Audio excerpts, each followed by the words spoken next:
Hello everybody, welcome back to Screenstars. I'm here today to bring you my review for the 2022 science fiction film Battle for Pandora. The film is directed by Noah Luke and it stars Tom Sizemore, Natalie Storrs, Mark Ricketson and Christos Andrews. Right. Okay, the film is set obviously in the future. There is a planet called Pandora. It's a moon just off Saturn. And there is a ship that has been sent to explore it, essentially. And we'll lose contact with them, or Earth lose contact with them. So they put together another crew to send them to Pandora to find out what happened to the last crew and continue the investigation. When they get there, what they find, that Pandora is in actual fact inhabited by these weirdly advanced water creatures, I suppose. Right. What are my thoughts on Battle for Pandora? Right. This is an asylum film. And those of you who know the type of films that the asylum make might want to... and those that don't might want to switch off now. But those that do and understand the asylum films, you will know exactly what to expect here. This, while obviously it's not trying to rip off Avatar, I don't think it's any coincidence that, you know, that it's called Pandora. It's got Pandora in the title. But make no mistake, that is the only comparison here, really, to that film, the Avatar films. Right, I don't really know where to start with this film because, unfortunately, guys, it may come as no surprise. This is not a very good film. It's not as bad as some asylum films I've seen. There are moments in this film when there was potential here, certainly. But it's lack of budget and lack of talent in front and behind the camera, if you like, has kind of, you know, given this film a slow death, so to speak. And it's one of those films that it's got a terrible script and really poor dialogue. And for example, one of the first scenes we see at the beginning of the film, after like the prologue, I suppose, is like this group of scientists, astronauts, stood in the space center discussing all kinds of scientific-y things. They're all kind of going back and forth, explaining things to each other.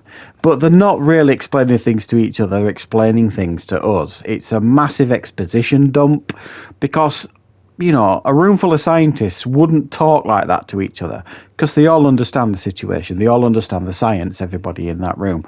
They wouldn't need to keep explaining things to each other the way these characters do. It's just for us. And it's dull as dishwater, unfortunately. And then they set off to this planet Pandora. Tom Sizemore is like the commander of this vessel that's kind of taking them there. And the only time really you see Tom Sizemore in this film, and he's in it a decent amount, but he's only ever sat down. That's it. He stays at the ship. He doesn't go down on the planet. He doesn't do anything like that. He basically is the commander of the ship and he stays there.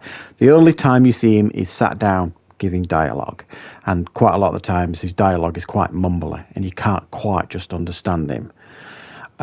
So, yeah, Tom Sizemore fans, and I don't know how many of those there are out there, you may be a little bit disappointed here because it doesn't look like he's putting a great deal of effort into this film. You can't really blame him, I guess, but it is what it is.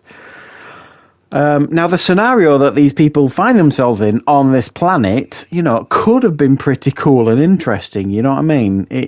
We've seen this scenario in sci-fi films countless times, and sometimes it can be quite fun.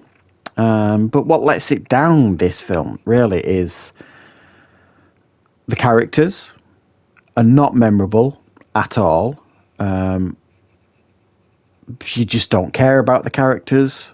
And again, I feel like I say that all the time with these low-budget films. You know, you would think with a low-budget film, because you can't dazzle us with special effects and things like that, you know, write some interesting characters, or at least one. Just give us one in these films, someone to kind of relate to. And when they do try, and when this film tries, it just tries too hard. You know what I mean? I didn't like any of the characters for the most part. And the effects, while passable, there's like these water creatures. You remember the effects in The Abyss, you know, the James Cameron film from the late 80s sort of thing, when they experimented with that new technology that they expanded on in Terminator 2. Imagine the effects from The Abyss, but worse, considerably worse, and they are put into this film. And that's how they go with these water creatures. And it's a similar kind of premise as what you would expect, you know, when they kind of take over the human hosts, and when you expel this alien, you basically vomit up like loads of water.